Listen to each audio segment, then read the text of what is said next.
Because Okay. when we So read that part, okay. when we read that part, for verily he took not on him the nature of angels, we agreed that the angels are made different than you and I, right? Yeah, of course. Yes, sir. So the rest of that verse says, but he took on him, the rest of that verse says he took on him the seed of Abraham. So what does that mean? Yeah. No, he did. So what does that mean? We'll deal with that. But let's first we'll deal with that. But let's first show how this supports me and not you. Can we start at verse 9? In Hebrews 2? Absolutely. Yeah. You can start wherever you want, brother. Okay, so verse 9 starts off, but we see Jesus, right? Wait, let me get my way. Okay, we see Jesus, who was made a little lower than the angels. Close, but not there. And why? For the suffering of death, so he could actually die. Because, like you said, if he came as an angel, he's not getting crucified.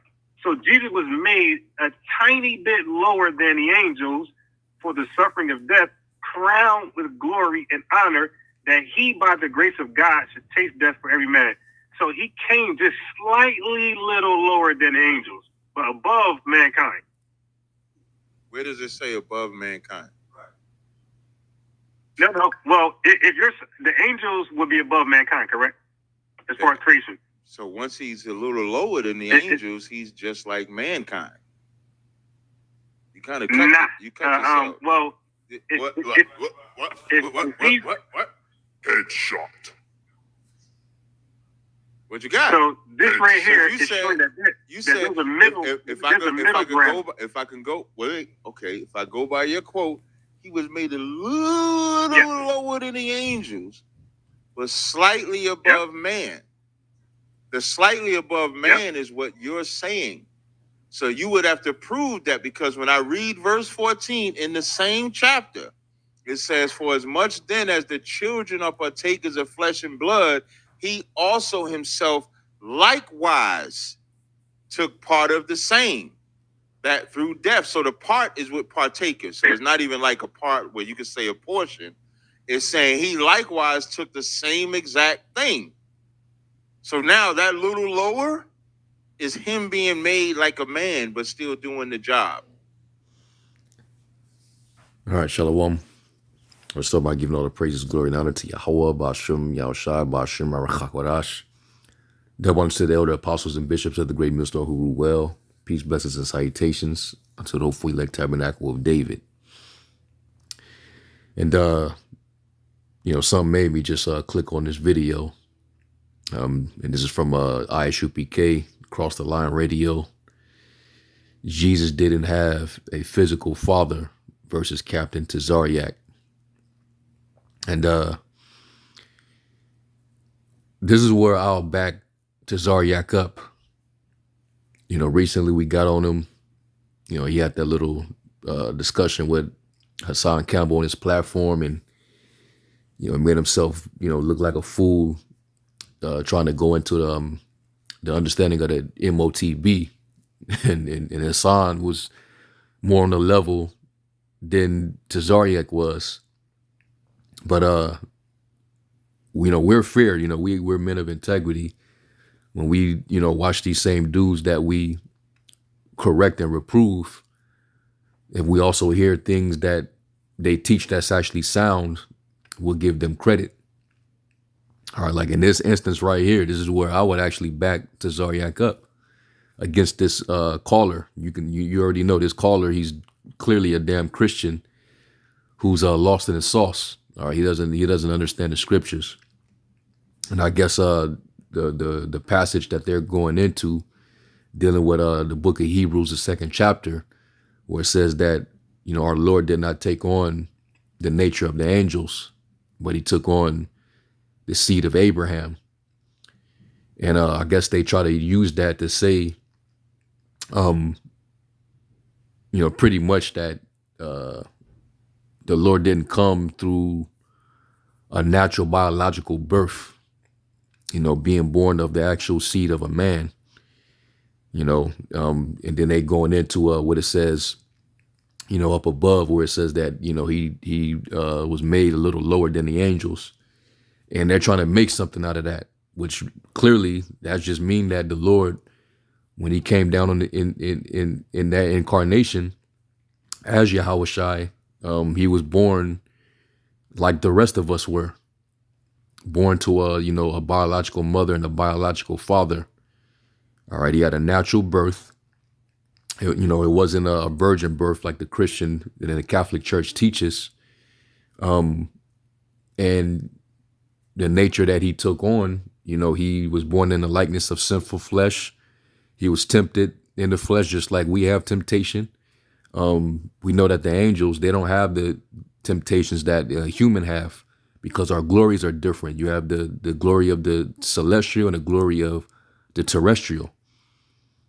All right. The Lord also, him taking on this form, he was able to die. He became temporarily mortal, for the sake of being that sacrifice for Israel. All right. So, that caller, he's lost in the sauce. And the Zaryak pretty much made it plain. This is where I'm going to agree with them. All right. Now, when we go to it, let's go to Hebrews 2.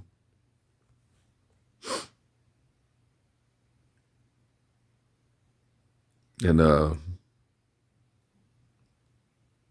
we'll start at verse 5. It says, "For unto the angels have he not put in subjection the world to come whereof we speak, but one in a certain place testified, saying, What is man that thou art mindful of him, or the son of man that thou visitest him? Thou madest him a little lower than the angels. Thou crownest him with glory and honor, and didst set him over the works of thy hands." Because Yahweh Shai, ultimately, he's the chief of them. All right. The angels, they do the bidding of the Lord. They serve the Most High. They do not disobey his commandments. They hearken unto his word. You could read that in Psalms 103rd chapter, the 20th and 21st verses. All right. Yahweh Shai is pretty much over them. Okay. Because he's the firstborn. All right. So he's over the angels ultimately. But when he came in this incarnation, he didn't have the same nature. All right. He had to take on the form of man, the terrestrial side. All right. It says, thou hast put all things in subjection under his feet, especially after his,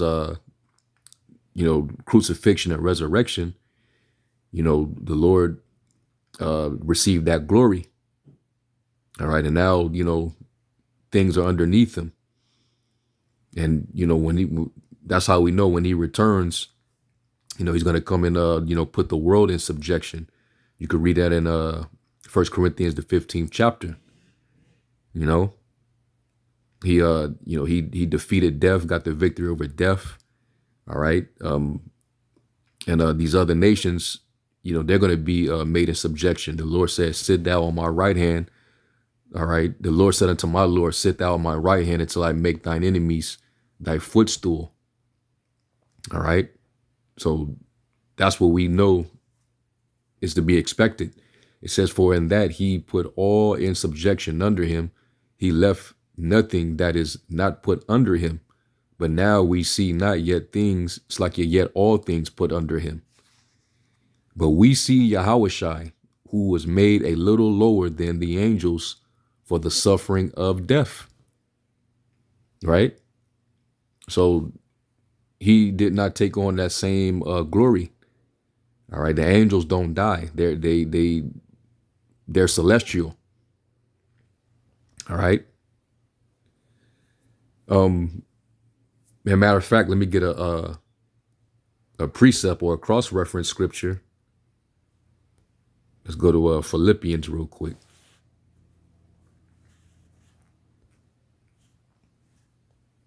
This is Philippians 2. And I'm going to start at verse 5. It says, let this mind be in you, which was also in Yahweh Shai Mashiach, who being in the form of the power, thought it not robbery to be equal with the power, the Most High power, but made himself of no reputation. All right, meaning he did not, even though he had the power to heal and do the miracles, but he didn't want the praise and the glory from it. He gave all the glory to his Father. They were trying to make him king. He didn't want. He was not. That was not his time. All right. And took upon him the form of a servant, and was made in the likeness of men. You see that? So he was made partaker of the flesh and blood, just like us. Like Tazariak said, he was made in the likeness of men.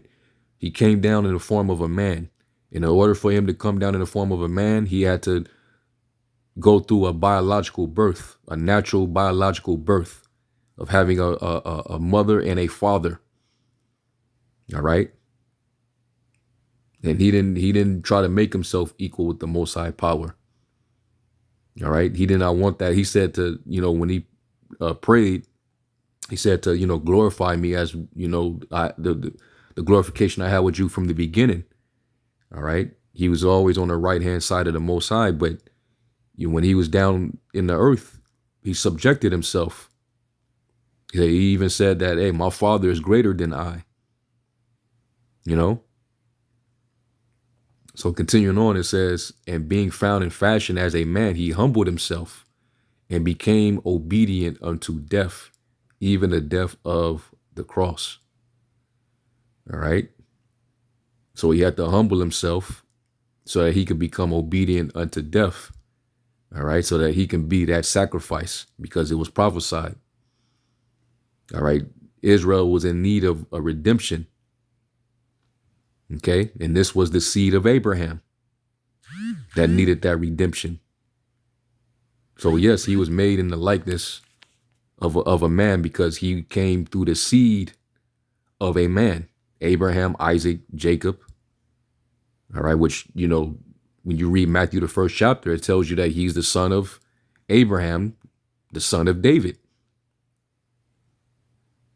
All right. And him being the son of Abraham, that would mean what?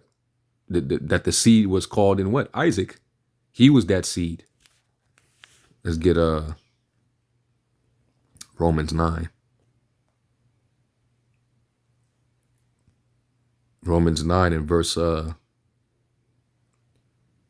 6, it says, not as though the word of the Most High have taken none effect, for they are not all Israel which are of Israel.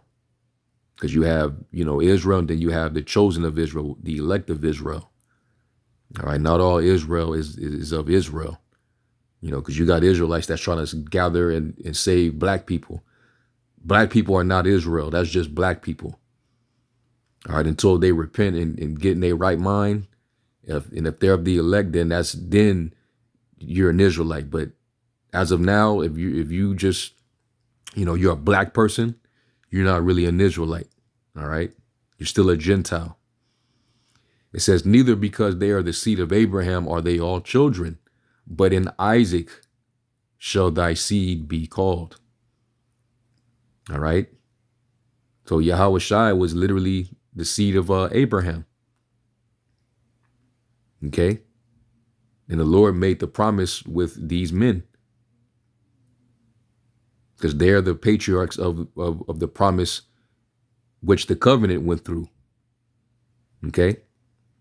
That is, that they which are the children of the flesh, these are not the children of the Most High, but the children of the promise are counted for the seed. Then it even further breaks it down, because a lot of these Christians, they make it seem like Paul was saying that anybody could be the children of Abraham, just as long as you believe and have the faith of Abraham. No, he's still implying it to the nation of Israel, because the nation of Israel is the seed or the descendant of Abraham. So that's who it pertains to. All right. It says, for this is the word of promise, at this time will I come, and Sarah shall have a son. And not only this, but when Rebekah also had conceived by one, even by our father Isaac, for the children being not yet born, neither having done any good or evil, that the purpose of the Most High according to election might stand, not of works, but of him that calleth. So everything was preordained. Okay. It was all part of, the Lord's, foreknowledge. Okay. So let's go from there and let's get Isaiah 41.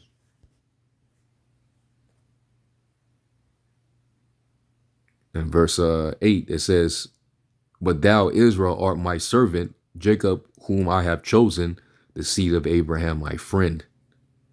All right. And that's just, one of many precepts I can go to. All right. So when it says, let's go to Galatians now. Galatians, the 3rd chapter, and we go down. And it says right here, Galatians 3 and 29, it says, "And if you be Yahushai's, then are you Abraham's seed and heirs according to the promise." So basically, if you're of the Lord's chosen, or if you were, you were one of those pre-selected, all right, you were chosen before the foundation of the world, then you're considered Abraham's seed. You're the Israel of the Most High. All right, that's the seed that he's considering. All right, because not everybody that say, like, even was it John who told them, it's not because you can't say just because you are the we're the children of Abraham are we children. The Lord said, I can raise up rocks, to the seed of Abraham, So it boils down to you being those who Yahushai chose, basically the Most High, sanctified them for Yahushai in the beginning. All right. And heirs according to the promise. And we know who the promise went to. It went to Abraham down to Isaac. It didn't go to Ishmael. Okay. So let's go up to real quick.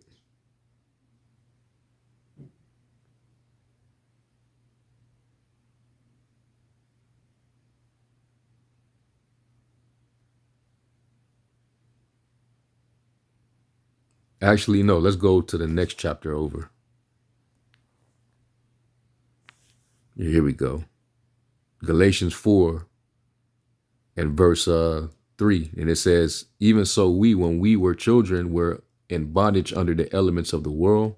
But when the fullness of the time was come, the Most High sent forth his Son, made of a woman, made under the law." What is that going into?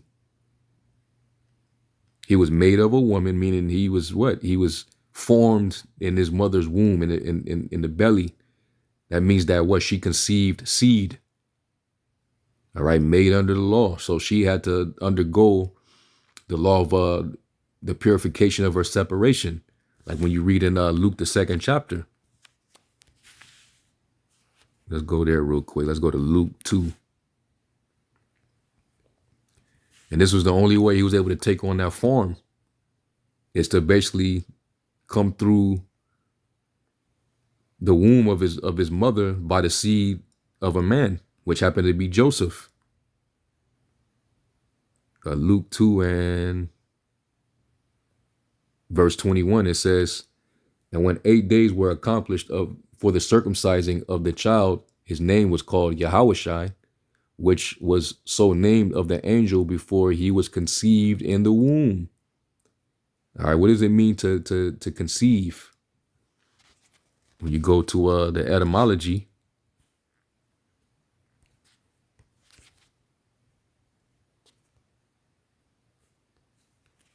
type in conceive.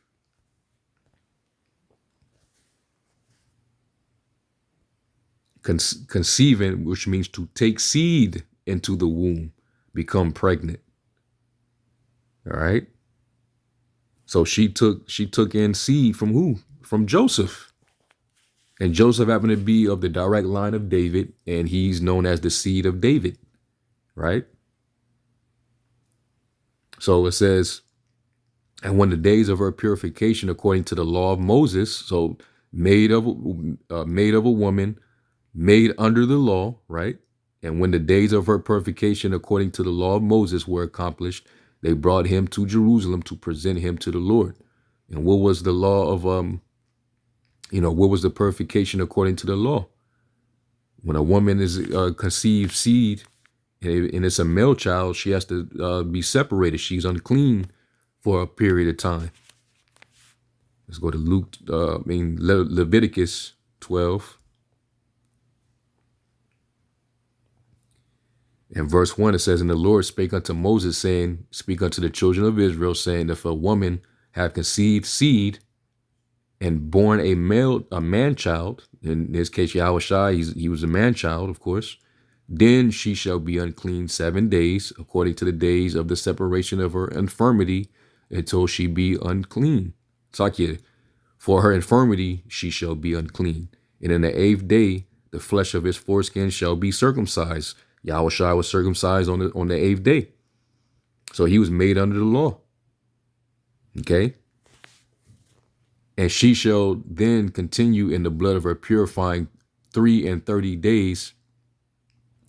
She shall touch no hallowed thing, nor come into the sanctuary until the days of her purifying be fulfilled. Okay? So this is what she had to go through. So going back to Galatians, that proves right there that he had to come in the form of a man. So that means he had to take on the seed. He had to be born the way we were born, by the seed of man.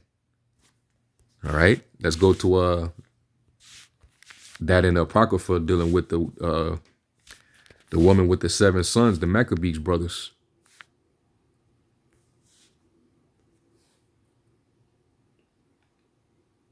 It is 2 Maccabees 7 and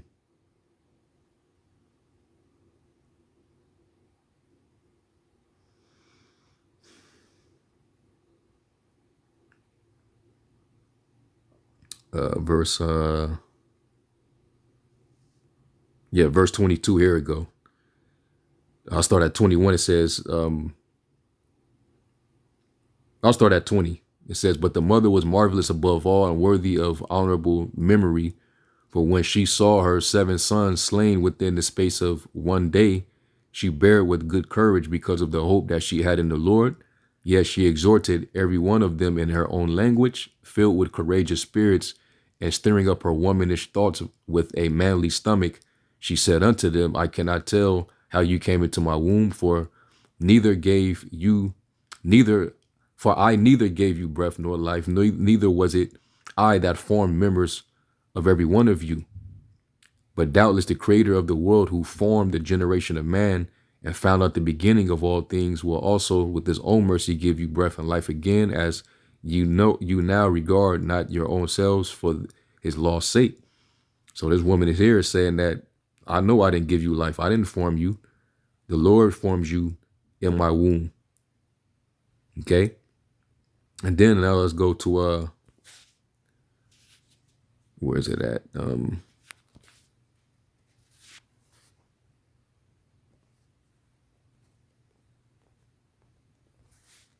me see.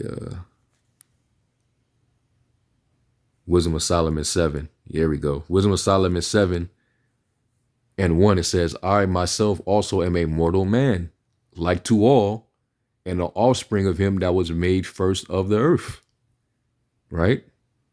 And in my mother's womb was fashioned to be flesh in the time of 10 months, being compacted in blood of the seed of man, and a pleasure that came with sleep. You see that? And that's how we all are born, right? And when I was born, I drew in the common air and fell upon the earth, which is of like nature. And the first voice which I uttered was crying as all others do. I was nursed in swaddling clothes, and that with cares. All right, they had Yahushua in swaddling clothes in a manger. All right, for there is no king that had any other beginning of birth. For all men have one entrance into life, and the light going out. So that's how Yahushua entered into this life, man. So yeah, he was made a little lower than the angels. He did not have, or he was not, because angels, they're not born, or they're not born into the world.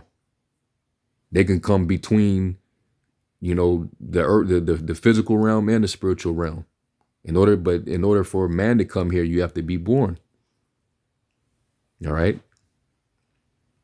So anyway, going back, it says Galatians 4:5, it says, to redeem them that were under the law, that we might receive the adoption of sons. And that's how you know that's talking about the nation of Israel, because like he said to the church of Rome, you go back to Romans, the 9th chapter. Let's go to Romans 9:3. And this is why he had to take on that form, so he can defeat it, okay, and give us the victory. So that's why when he comes back, we're going to be changed into his same likeness and glory. It says, for Romans 9:3, for I wish that myself were accursed from Yahushai for my brethren, my kinsmen, according to the flesh, according to the lineage, the seed line, who are Israelites, to whom pertaineth the adoption and the glory and the covenants and the giving of the law and the service of the Most High and the promises, whose are the fathers, and of whom, as concerning the flesh, Hamashiach came, who is over all, the Most High, blessed forever. Amen. All right, and let's go real quick. Let's go to 2nd Esdras. And we're going to go to 7. Because ultimately he had to do this because of what was done with Adam. All right, we were brought under the curse of death through Adam. So the Lord had to come and redeem us from out of that. All right.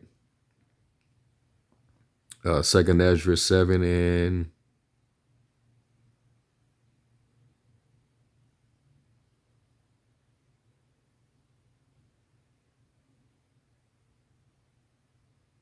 7 and verse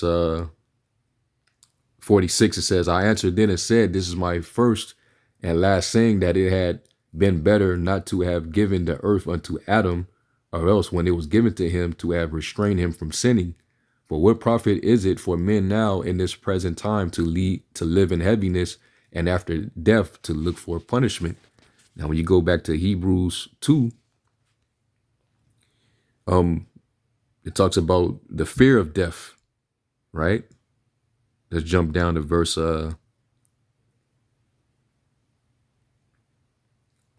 14. It says, for as much then as the children of partakers of flesh and blood, he also himself likewise took part of the same, right? So basically now he's mortal now, that through death he might destroy him that had the power of death, that is the devil, and deliver them who through fear of death were all their time subject to bondage. And Paul, he spoke about the bondage of corruption. All right, that, we being born into these bodies, we are subject to sin, being in these bodies, man, because our flesh lusts to sin. And we know that the wages of sin is death. So it's like the anticipation of death, we fear, people fear it. All right. But Yahushai, he took that away, because, once you live in Yahushai, we also to die in Yahushai, and to die is gain, but we're going to have everlasting life under Yahushai, and we will no longer be subject to the bondage of corruption. All right. Which is these bodies. And that's what the earnest expectation of the sons of the Most High is basically to be delivered from the bondage of corruption. Read Romans 7 and Romans 8. Matter of fact, I'll get it. I might as well. Let's go to Romans 8.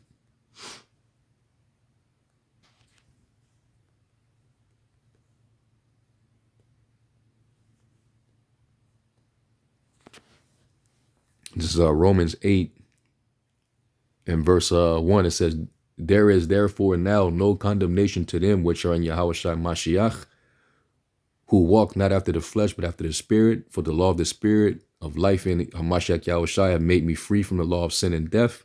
For what the law could not do, in that it was weak through the flesh, the Most High sending his own Son in the likeness of sinful flesh, and for sin. And you know, if you don't believe that Yahushua came in as an actual man, you know, of the seed of a man, then you're an anti-Messiah. If you don't believe that, you're an anti-Messiah, man. He had to come in our likeness and have to experience the same temptations and desires, and you know, basically fighting off that battle in the flesh, just like we did, so that he can condemn it in the flesh, right? That the righteousness of the law might be fulfilled in us who walk not after the flesh, but after the spirit. You see that? So he had to defeat that, you know, because Adam, he succumbed to it. All right. He was the son of the Most High. That the first Adam, that's Yahushua, but he sinned then. But he came back and he undid what Adam, you know, did. All right. Well, we gotta, you know, basically continue to die. All right, because Adam took on that, you know, corruption. So anyway, it says, verse 48, it says, O thou Adam, what hast thou done? For though it was thou that sinned, thou art not fallen alone, but we all that come of thee. For what profit is it unto us if there be promised us in immortal time, whereas we have done the works that bring death? And that there is promised us an everlasting hope, whereas ourselves being most wicked are made vain, and that there are laid up for us dwellings of health and safety, whereas we have lived wickedly, and that the glory of the Most High is kept to defend them which had led a weary life, whereas we have walked in the most wicked ways of all, and that there should be shewed a paradise whose fruit endureth forever, wherein is security and medicine, since we shall not enter into it. We're going to have the tree of life. We're going to be made perfect. Right now, you know, we were wicked. We were subject to vanity, but not willingly. All right. But the subject the same unto hope, so that we can be redeemed. This is our hope. Okay. So going back to Hebrews 2, it says, and delivered, verse 15, and delivered them who through fear of death were all their lifetime subject to bondage. For verily he took not on him the nature of angels, but he took on him the seed of Abraham. So not only did he, you know, come down and be born into that offspring of Abraham, but he also rescued the seed of Abraham. He actually helped us out, man. Being born into that line to come and redeem us back to the promise. That's what he did. Let's look up that word, took. He said he took on, right? And this in the Greek is Strong's G 1949, epilambanamai. Epilambanamai. Thayer's Lexicon, epilambano. Epilambano. And it says in the definition, to seize for help, injury, attainment, or any other purpose, literally or figuratively. Down here, to take in addition, to lay hold of, take possession of, overtake, attain to lay hold of, or to seize upon anything with the hands, to take hold of, lay hold of. It almost sounds like the word tapash. You know, you go back where it says lay hold on something, you know, the infamous controversial term RAPE. That's literally what this means. It says metaphorically to rescue one from peril, to help, succor. So not only was he born into that seed line, but he also helped, you know, and rescued that seed. From what? From death. That's what he did. Okay. So let me go here real quick, because these were all the different precepts that came in the cross references.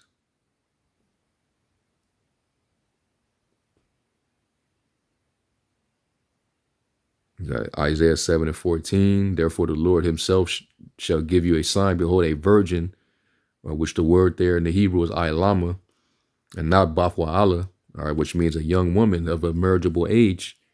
All right. Ailama, basically a young virgin, okay, a young woman, shall conceive and bear a son and shall call his name Emmanuel, or Amna Wa'ala, which means God with us, right? Isaiah 11, and there shall come forth a rod out of the stem of Jesse, and a branch shall grow out of his roots. So he's going to have an actual biological birth. He's going to come through an actual offspring, a pedigree. Okay. And that makes him a little lower than the angels, because that's not how the angels come into the world. The angels don't die. They're not mortal. They don't have seed. They don't have sex. They don't have the same temptation as man. Okay. So Tazariak was actually correct, man. And that Christian, he needs to study the scriptures more. Okay. You can't, I don't know what you can draw out of that, but understanding that the Lord came through the seed line of Abraham, Isaac, and Jacob. And he came down to actually redeem that seed, because the promise was made to that seed, not to the world. And it also proves that, it wasn't a virgin birth. All right. Yahushua was not he's not an illegitimate son. All right. He was not a bastard son of Joseph. Yet Joseph was not his stepfather. That was his actual father. All right. So anyway, with that, I'm going to give all praise, glory, and honor to Yahweh Shem Yahushua. Lord willing, this lesson was edifying. Shalom.